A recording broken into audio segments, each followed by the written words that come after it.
Yau muna wajen gidan sinima ne domin kallon wani fim. Yanzu tun da mun samu damar shawo kan cutar COVID-19, mun samu damar zuwa sinima domin kallon fim.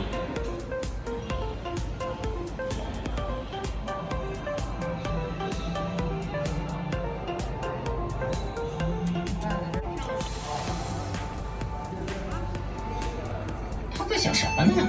天知道呢。讲究了，你当然想好久了。营养家，健康家，中粮福临门，一阵枸杞。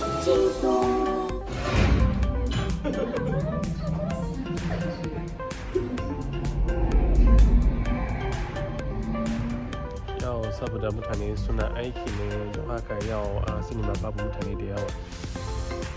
Amma na ga kamar mutane suna ci gaba da daukar matakai irin na kandagarki kamar rufe baki da hanci.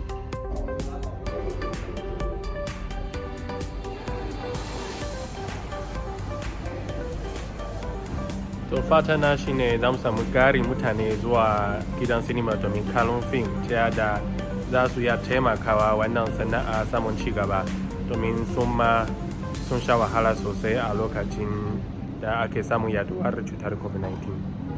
Da fatan Allah ya taimaka ya kyautata damarmu na samun ci gaban tattalin arziki.